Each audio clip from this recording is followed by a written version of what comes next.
दोस्तों एक बार फिर से आप सभी का आपके अपने YouTube channel English with Dilip sir में स्वागत है। दोस्तों जैसा कि हम लोग हिस्ट्री ऑफ इंग्लिश लिटरेचर का एक सीरीज शुरू किए हैं जिसमें हम लोग W.J. लॉन्ग का हिस्ट्री ऑफ इंग्लिश लिटरेचर को पेज बाय पेज कर रहे हैं। इस सेशन में हम लोग बीवुल्फ का जो हम लोग पोएम शुरू किए थे उसी को आगे बढ़ाएंगे। ये सेशन आपके लिए बहुत इंपॉर्टेंट है। इसमें हम देखेंगे कैसे ग्रेंडल की हत्या की जाती है बीवुल्फ के द्वारा और फिर उसकी माँ की हत्या की जाती है। और जो भी इंपॉर्टेंट पॉइंट है दोस्तों आप जरूर नोट करते जाइएगा, आपके वेरियस कॉम्पिटिटिव एग्जामिनेशन के लिए बहुत महत्वपूर्ण है। तो without wasting time now let's start this session. आपका पोएम का आज का जो पैराग्राफ है शुरू होता है कि at the sight of men again sleeping in the hall Grendel laughs in his heart thinking of his fish. दोस्तों इसके पहले की कहानी में हम देखते हैं कि जो राजा होते हैं हेरोदगर, वह नदी के किनारे एक हेरोट नामक हॉल बनवाते हैं जो ऐशो आराम के लिए बनाते हैं और उस समय की ये सबसे खूबसूरत इमारत होती है। यहाँ पे वो अपने थैंक्स मतलब ऑफिसर्स के साथ पार्टी करते हैं, लेकिन इन सब खुशियों की अंत हो जाती है जब एक राक्षस ग्रेंडल नाम का उस पे हमला करने लगता है और उस पे कोई भी हथियार काम नहीं करते हैं। तो वहां पे लोग अब जाना आना छोड़ देते हैं। तब ये समाचार गेट्स के राज्य में पहुंचता है। तब वहां का जो राजा होता है, किंग होता है, बीवुल्फ यह सुनकर आता है यहाँ के लोगों को इस टेरर से आजाद कराने के लिए और आकर वहां पे वो मीटिंग करता है हेरथगर और उनकी रानी के साथ। और तब एक बार फिर से हेरोट में लोग सोते हैं और इस दृश्य को देखकर क्या घटनाएं घटित होती है, क्या सोचता है ग्रेंडल, उसी पे आगे आपके पोएम्स के लाइन है। Eight the sight of men again sleeping in the hall, पुनः एक बार लोगों को हॉल में सोते देखकर, हॉल यहाँ पे हेरोट का है, Grendel laughs in his heart thinking of his fish. तो ग्रेंडल भोजन के बारे में सोचते हुए मन ही मन हंसता है और he seizes the nearest sleeper, और जो अपने सबसे नजदीक सो रहे व्यक्ति को क्या करता है, वो पकड़ लेता है। प्रोसेस हिज बोन केस, और उसके हड्डियों को तोड़ देता है विथ अ बाइट, अपने दांतों से भी काट तोड़ देता है। टीयर्स हिम, और उसे फाड़ देता है लिम्ब फ्रॉम लिम्ब, उसके उसके सारे हड्डियों को वो तोड़ देता है, मरोड़ देता है और फाड़ देता है। एंड स्वेलेज हिम, और फिर उसे क्या करता है दोस्तों, स्वेलोज कर जाता है, निगल जाता है। Then he creeps to the couch of Beowulf, तब वो ब्यूल्फ की तरफ बढ़ता है and stretches his out a claw, तब अपने पंजों को ब्यूल्फ की तरफ फैलाता है, ओनली टू फाइंड इट, लेकिन केवल पाता है इट क्लच्ड, उसे पकड़ लिया गया है, इन अ ग्रिप स्टिल, बहुत मजबूत पकड़ उसके पंजे पे पाता है।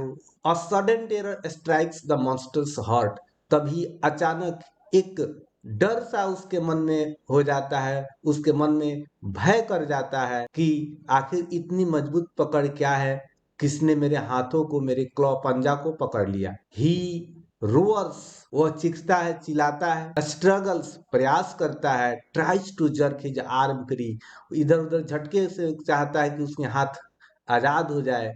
But Beowulf leaps to his feet, लेकिन ब्यूल्फ जो अपने दोस्तों के बीच, अपने कंपेनियंस के बीच बैठा होता है, वो अपने पैरों पे खड़ा हो जाता है and grapples his enemy bare handed, और अपने शत्रु को, अपने दुश्मन को अपने हाथों से, खाली हाथों से ही पकड़ लेता है। इसकी ताकत होती है जिसे समुद्री क्रिएचर से लड़के गेन किया होता है, काफी बहादुर होता है दोस्तों, और सिर्फ हाथ से ही पकड़ लेता है उसको। To and fro they surge, इधर उधर वे लोग भागते हैं, बढ़ते हैं। टेबल्स आर ओवरटर्न, जो भी उस हॉल के अंदर जो टेबल्स है दोस्तों, जो फर्नीचर की वस्तुएं हैं, वो पलट टूट जाती है। गोल्डन बेंचेज रीप्ड फ्रॉम देयर फास्टेनिंग्स, जो गोल्डन बेंचेज है वो जो उनकी फास्टेनिंग से जो पकड़ है उसमें से हट जाती है, टूट जाती है, अर्थात जो भी उसमें फर्नीचर से वो क्या होते हैं दोस्तों, टूट जाते हैं। द होल बिल्डिंग क्वेक्स, पूरा घर ही हिलता है। And only it's iron bands, लेकिन केवल इसके जो लोहे के बैंड्स है, लोहे के पकड़ है, keep it from failing two pieces, वही इन्हें टुकड़ों में टूटने से, गिरने से बचा लेता है। तो आई होप दोस्तों आपको ये पैराग्राफ जरूर समझ में आया होगा। यदि आप इस चैनल पे नए हैं और अभी तक चैनल को सब्सक्राइब नहीं किया है तो प्लीज चैनल को सब्सक्राइब कर लीजिए और एक लाइक और एक शेयर दोस्तों आप अवश्य कीजिए। और दोस्तों आपके एक कमेंट से मेरी उत्साह जो है वो दुगुनी हो जाती है। जरूर कमेंट कीजिए कि आपको ये सेशन कैसा लग रहा है। Beowulf's companion are on their feet now। अब दोस्तों आप जानते हैं कि जो हर्थगर राजा थे वो बताए थे कि इस पे कोई भी हथियार काम नहीं कर सकता है, ये काफी भयानक राक्षस है, इसमें सोना ठीक नहीं है। फिर भी बीउल्फ वहां पे सोता है। इस दृश्य को देखकर देखते हैं कि ग्रेंडल को बीउल्फ पकड़ लिया है, लेकिन काफी लड़ाई उनके बीच हो रही है। तो उनके सारे जो साथी थे लगभग भागने के ही कगार पे थे। क्यों? हैकिंग वैनली वो बेकार में ही उस पे प्रहार कर रहे थे at the monster with swords and battle axes. अपने तलवारों से और फार्स से, फरसा जो होता है इससे वो उस पे हैक मिस होता है प्रहार करना, उस पे प्रहार कर रहे थे। लेकिन ये जो प्रहार था वो वैनली था, बेकार का प्रभाव था। ये जो ये उस पे हमला कर रहे थे इससे क्या होता था?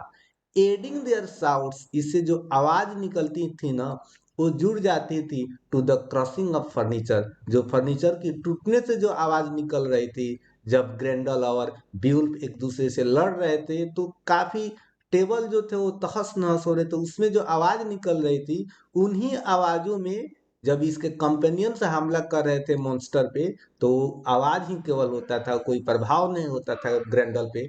वो आवाज क्या होता था? ऐसे मानो कि फर्नीचर ही टूट रहा है, उसमें वो समाहित हो जाता था। एंड द हाउलिंग वार सॉन्ग, और उससे क्या होता था? एक भीषण युद्ध की प्रतिध्वनि सुनाई देती थी। ऐसा लगता था कि बहुत ही बड़ी युद्ध चल रही है अप ग्रेंडल ग्रेंडल का। आउटसाइड इन द टाउन, शहर से बाहर, मतलब वो नदी के किनारे की बात है। द डेन्स स्टैंड, पूरा डेन्स के लोग खड़े थे।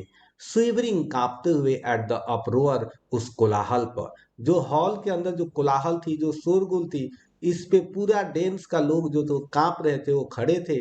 Slowly the monster struggles to the door, धीरे धीरे मॉन्स्टर प्रयास करते हुए दरवाजे की तरफ आता है। ड्रैगिंग ब्यूल्फ, और ब्यूल्फ को खींचते हुए। Whose fingers crack with the strain, Beowulf की जो उंगलियां थी वो दर्द से, तनाव से लगभग टूट सी चुकी थी। But who never relax his first grip, लेकिन जो ब्यूल्फ अपनी पहली पकड़ बनाया था अपने दुश्मन शत्रु ग्रेंडल पे, उसने उससे आजाद नहीं किया। चाहे उसकी उंगलियां टूट ही क्यों गई, फट ही क्यों गई, उसने आजाद नहीं किया। सडनली वाइड विंड वुंड, तभी अचानक एक बहुत बड़ी घाव open in the monster side, monster के हाथों में, कंधे पे दिखाई देता है। The sinews snap, the whole army is wrenched up, और तभी वहां पे खून के धब्बे दिखाई देते हैं। और पूरा उसका जो आर्म है, बाजू है, हाथ है, वो उसके कंधे से एक ही झटके में उखड़ जाता है। ब्यूल्फ एक ही झटके में उखाड़ देता है। एंड ग्रेंडल स्केप्स, और तब ग्रेंडल बचता है। श्रीकिंग अक्रॉस द मूर, और जो दलदली जमीन है उसके उस पर जाता है। And plunges into the sea to die, और जाकर उस समुद्र में गोता लगा देता है मरने के लिए। दोस्तों समुद्र के अंदर ही ग्रेंडल की माँ एक गुफा में रहती थी, वहीं पे इन लोगों का घर था, उसमें लगा देता है। यहाँ पे बहुत भीषण युद्ध होती है। इसमें एक तरह से हम कहें तो ग्रेंडल की मृत्यु हो जाती है और ब्यूल्फ जीत जाता है। चलिए दोस्तों आगे बढ़ते हैं। Beowulf first exults in his night's work, सबसे पहले ब्यूल्फ अपने रात का जो कार्य था, रात की जो उसकी विक्ट्री थी, उस पे प्रसन्न होता है। Then he hangs the huge arm with its horrible claws from a cross beam over the king's seat. अब क्या करता है दोस्तों?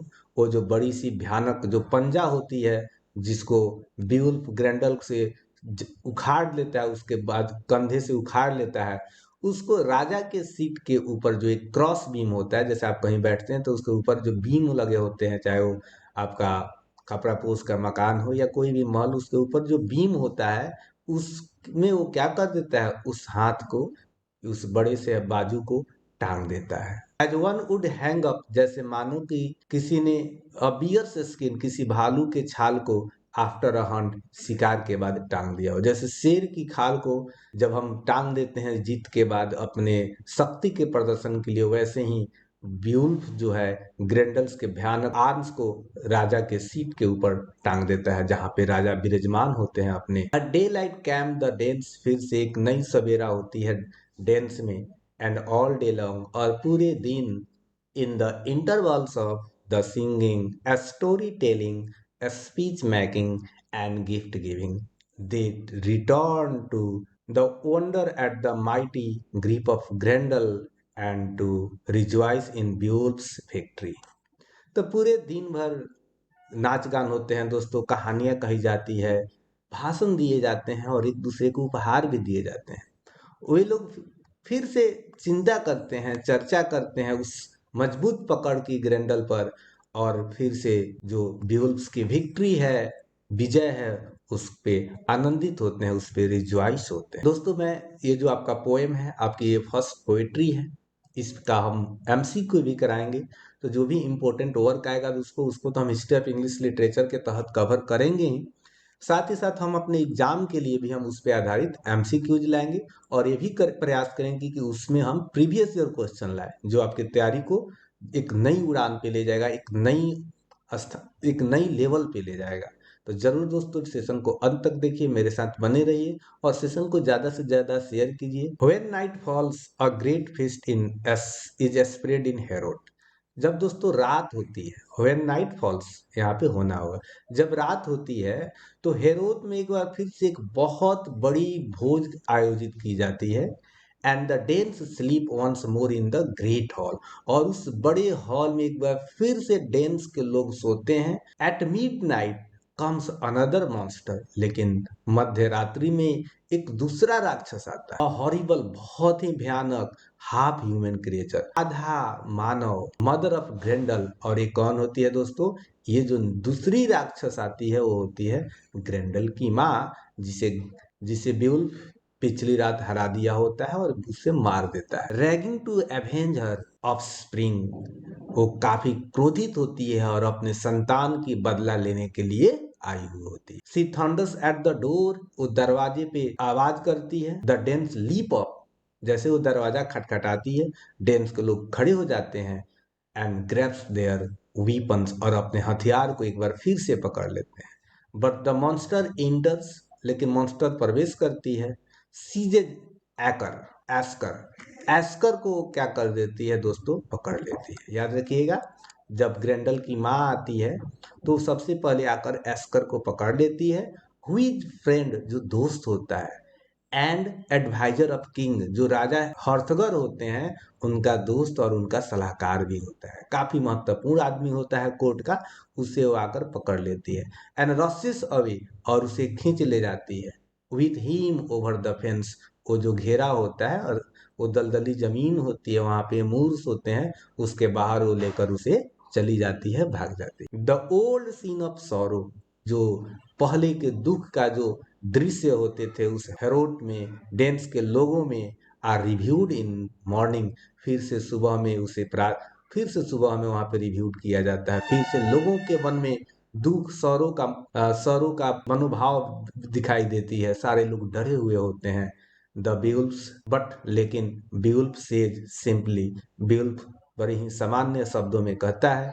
क्या कहता है दोस्तों? आगे देखते हैं। Sorrow not wise man, it is better for each that his friend he avenge than that the mourn much. कहते हैं ब्यूल्फ की बुद्धिमान लोग दुख नहीं करते हैं। It is better for each, यह प्रत्येक के लिए अच्छा है। दैट इज फ्रेंड, वो अपने दोस्त के लिए, ही एवेंज, वह बदला ले, न कि बहुत ज्यादा वह दुख व्यक्त करे, मौन करे, विलाप करे। उससे बेहतर है कि वो बदला ले। किसी भी बुद्धिमान इंसान के लिए शोक करना अच्छा नहीं होता है, बल्कि उसके लिए अच्छा है कि वह बदला ले उसके लिए, अपने दोस्त के लिए।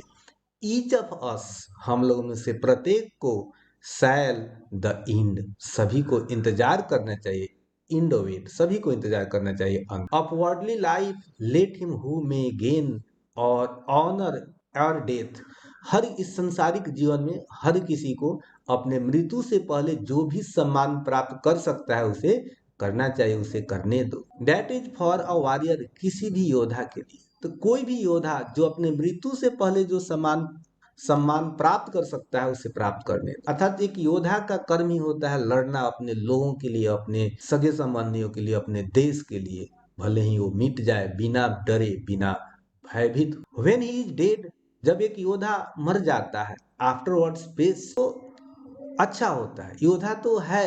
एराइज किंगडम्स गार्जियन, इस साम्राज्य के रक्षक जगो, लेट अस क्विकली गो, चलो जल्दी से जाते हैं to review the trick of Grendel's kinsman, Grendel's के जो सगे संबंधी जो उसकी माँ है उस रास्ते को तलाश करते हैं जहां पे वो रहती है, मुझे तेजी से जाने दो। आई प्रोमिस इट दी, मैं तुमसे ये वादा करता, ही विल नॉट स्केप, वह बचेगा नहीं। जो रात में आकर एस्कर को मार देता है उसे वो बचेगा नहीं। Nor in the earth bosom, इस धरती के गोद में नहीं, छाती में नहीं, गोद में नहीं। Nor in the mountain would, नहीं इस पर्वत के जंगल में। Nor in the oceans depth, नहीं समुद्र की गहराई में। गो वेयर ही विल, वो जाए, चाहे जहां भी जाना चाहता है जाए, लेकिन मैं आपसे वादा करता हूं कि वो बचेगा नहीं। इस सेशन में इतना ही। अगले सेशन में हम लोग बाकी के जो लाइन्स है इस पोएम को उसको कवर करेंगे। दोस्तों आप जरूर ही कमेंट में बताइएगा कि ये सेशन आपको कैसा लगा है, क्या हमें हिस्ट्री ऑफ इंग्लिश लिटरेचर को कवर करना चाहिए, और with MCQs on the important works of the each particular age. Thanks for watching this video. Please like, subscribe and share this session.